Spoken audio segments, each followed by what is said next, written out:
New education policy 2023 से 27 वाले semester 1 वाले जो स्टूडेंट है, खास करके विनोबा भावे यूनिवर्सिटी के जो स्टूडेंट है, उनके साथ बहुत ज़्यादा प्रॉब्लम क्रिएट हो रहा है और आने वाले टाइम में भी प्रॉब्लम क्रिएट होगा। हो सकता है कि जब उनका एडमिट कार्ड रिलीज कर दिया जाए, उसमें अचानक उनको एक नए सब्जेक्ट के तौर पर उनको एक सब्जेक्ट दिखेगा, यानी सब्जेक्ट ही बदल जाएगा। और ये कहीं ना कहीं विद्यार्थियों के लिए बहुत परेशानी वाली बात है और बहुत बुरी खबर है।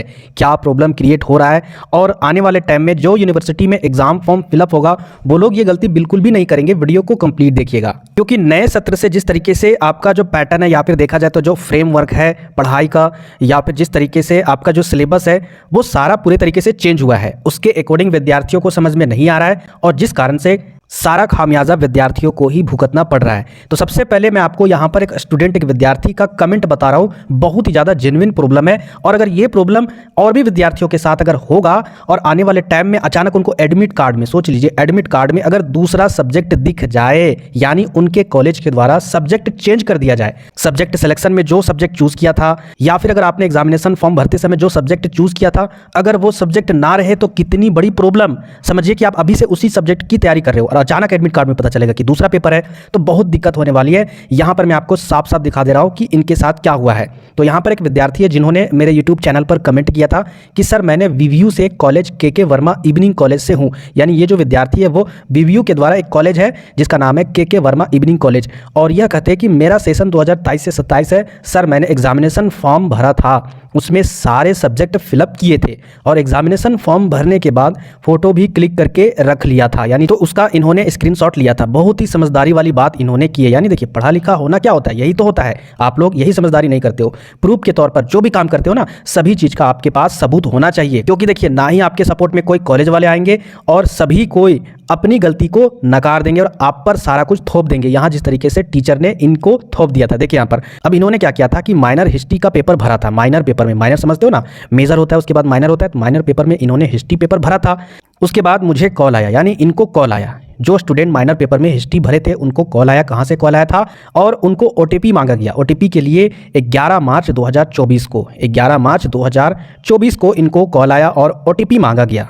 और यह घटना सुबह के 7:39 पर हुई थी और फिर इन्होंने ओटीपी को बता दिया था। ठीक है, बखूबी कॉलेज वाले अगर मांगेंगे तो जो भी चीज़ मांगेंगे तो बताएंगे ही, और उन्होंने कॉल कट कर दिया। जैसे ही इन्होंने ओटीपी बताया, उधर से कॉल पूरे तरीके से कट हो गया। कल मुझे कॉलेज के टीचर से मैसेज आया, उसके बाद ये जो कमेंट करते हैं उसके एक दिन बाद मुझे कॉलेज के द्वारा टीचर से मैसेज आया, यानी इनको इनके कॉलेज के द्वारा ही एक मैसेज आया। क्या मैसेज आया? कि रिसिप्ट का, एग्जामिनेशन फॉर्म का, उसमें मैंने देखा कॉलेज वाले ने गलती से अपनी लापरवाही से खोटा सब्जेक्ट फिल किया था। एक दिन बाद क्या हुआ कि इनको जो रिसिप्ट आया, इनके कॉलेज के टीचर के द्वारा एक मैसेज रिसिप्ट में आया। ठीक है, एक रिसिप्ट आया होगा मैसेज में, और उस रिसिप्ट में क्या था कि इनका जो माइनर पेपर था उस जगह पर इनका खोटा पेपर लिखा हुआ था। अब ये चौंक गए। उसके बाद ये जब परेशान हो गए कि यहाँ पर खोटा पेपर है और मैंने यहाँ पर हिस्ट्री रखा था, तो फिर ये पेपर कहाँ से आ गया?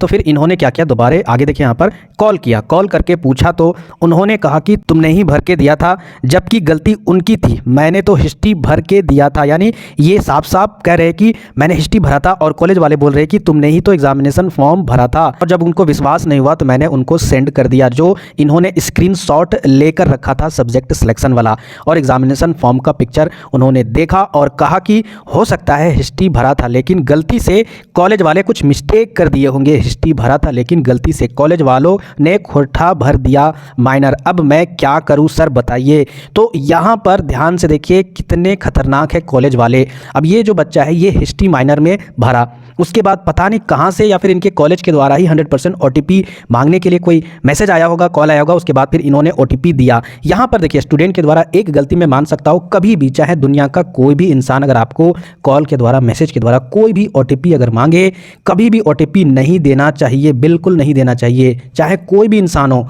अगर आपसे वह ओटीपी मांग ही रहे थे तो सबसे पहले उनके कॉल को रिकॉर्ड करके और उनसे वेरीफाई करवा लेना चाहिए था कि वो कौन है या फिर क्यों मांग रहे हैं ओटीपी। और अगर कॉलेज के द्वारा ऐसी प्रॉब्लम हो रही है तो आपको डायरेक्ट एप्लीकेशन लिखकर कॉलेज प्रिंसिपल के पास जाना चाहिए था। क्या ऐसा ऐसा यहाँ पर प्रॉब्लम क्रिएट हो रहा है, ऐसा होना चाहिए सर या फिर ऐसा नहीं होना चाहिए। अगर सब्जेक्ट वाकई में इनको अगर खोटा ही रखना था चेंज करके कॉलेज के द्वारा, पहले ही सारा फ्रेमवर्क पूरा दे देना चाहिए कॉलेज के द्वारा। क्या क्या पेपर माइनर में रहेगा या फिर क्या क्या पेपर किसी और चीज़ में रहेगा, वो सारा कुछ पहले से ही कॉलेज के द्वारा बता देना चाहिए था। लेकिन यहाँ पर देखिए पता नहीं चल रहा है कि कॉलेज के द्वारा ओटीपी आया था या फिर किसी स्टूडेंट ने इनके साथ कहीं ना कहीं कोई गलत काम किया है। तो इस तरीके से आपके साथ भी हो सकता है। ऐसा बिल्कुल भी गलती कभी नहीं कीजिएगा, ना ही किसी को पासवर्ड बताइएगा, ना ही किसी को कोई भी चीज़ आपको नहीं देना है, किसी पर भी ट्रस्ट नहीं करना है, ना ही किसी दूसरे मोबाइल में आपको लॉगिन करना है। अगर इनके कॉलेज में और भी विद्यार्थियों का इस तरीके से प्रॉब्लम क्रिएट हो रहा है तो आपसे रिक्वेस्ट है, एक एप्लीकेशन लिखिए, समस्या से रिलेटेड एप्लीकेशन लिखिए प्रधानाचार्य के पास और सीधा एप्लीकेशन लिखकर कॉलेज में जाइए। अभी समय है, नहीं तो फिर समय अगर बीत जाएगा तो कुछ भी सुधार नहीं होगी। इसके अलावा अगर बात करें और भी स्टूडेंट के साथ प्रॉब्लम हो रहा है, क्या प्रॉब्लम हो रहा है मैं आपको बता देना चाहता हूं। जैसे बीएससी पेपर में, विनोबा भावे यूनिवर्सिटी में जो बीएससी पेपर है उसमें 2 पेपर है। एक तो आपका अंडरस्टैंडिंग इंडिया है, ठीक है, और दूसरा पेपर क्या है आपका योगा वाला पेपर है, ठीक है। इसके अलावा जो आपका पेपर है ग्लोबल सिटीजनशिप, वो वाला भी पेपर है और एक और पेपर है। तो कहीं ना कहीं 4 पेपर में 2 पेपर सेमेस्टर 1 में रखना था। लेकिन अगर पिछले साल की अगर पैटर्न की अगर बात करें, सेमेस्टर 1 में सभी के लिए यूनिवर्सिटी के द्वारा यही 2 पेपर कॉमन रखने के लिए बोला गया था, एक अंडरस्टैंडिंग इंडिया और दूसरा योगा और हेल्थ वाला पेपर रखने के लिए। लेकिन कई कॉलेज के द्वारा क्या बोला गया है कि अलग अलग पेपर, जैसे कि बीएससी पेपर में योगा की जगह पर बहुत सारे लोग ग्लोबल सिटीजनशिप वाला पेपर को रखने के लिए बोल रहे हैं। ये कॉलेज ही प्रीफर कर रहे हैं, चलिए ठीक है। लेकिन स्टूडेंट के साथ क्या प्रॉब्लम हो रहा है मालूम है, उस पेपर के अकॉर्डिंग आपका गेस्ट पेपर ही रिलीज नहीं हो रहा है। हालांकि गेस्ट पेपर की जरूरत नहीं है, ये यूनिवर्सिटी कहता है कि कोई भी गेस्ट पेपर आप नहीं पढ़िए, जो बुक आपको रिकमेंड किया गया है बस में वही बुक पढ़िए। लेकिन बिना गेस्ट पेपर के कौन विद्यार्थी पढ़ सकते हैं आप ही बताइए। तो गेस्ट पेपर ही रिलीज नहीं हो रहा। इसी तरीके से बहुत सारे पेपर है जिसका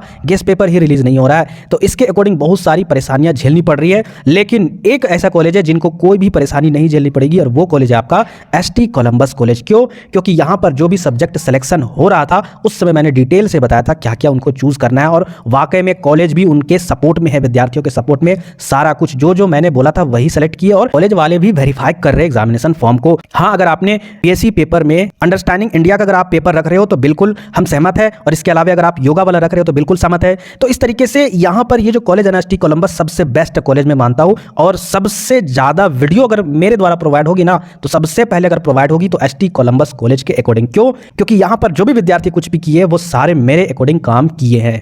बाकी अगर दूसरे यूनिवर्सिटी से अगर स्टूडेंट है और इस वीडियो को देख रहे हैं तो आपसे रिक्वेस्ट है ध्यानपूर्वक सारा कुछ फिलअप कीजिएगा। साथ ही साथ जो आपका एसकेएमयू यूनिवर्सिटी के जो विद्यार्थी है उनके लिए भी मैंने सब्जेक्ट सिलेक्शन का भी वीडियो बनाया था, उसी के अकॉर्डिंग ही आपको सब्जेक्ट सेलेक्ट करना है। और आपने अगर पहले से सेलेक्ट किया होगा तो आप उसी सब्जेक्ट को सेलेक्ट कीजिएगा। और या फिर अगर किसी तरीके से कोई भी प्रॉब्लम होता है ना, सीधा आपको अपने कॉलेज में चले जाना है। याद रखिएगा, सीधा आपको अपने कॉलेज में ही चले जाना है। किसी तरीके से किसी से कुछ पूछना नहीं है, किसी भी दोस्त से आपको कुछ भी नहीं जानना है। सीधा कॉलेज जाना है और वहां से आपको पूछना है कि सर क्या भरे, मेरा मेजर पेपर ये है और इसके अलावा क्या क्या पेपर रखे। बीएससी में क्या होगा आपके कॉलेज के द्वारा प्रिपेयर, क्योंकि अलग अलग कॉलेज अलग अलग बीएससी पेपर में सब्जेक्ट को चूज करने के लिए बोल रही है, ठीक है। तो ये चीज हमेशा याद रखिएगा।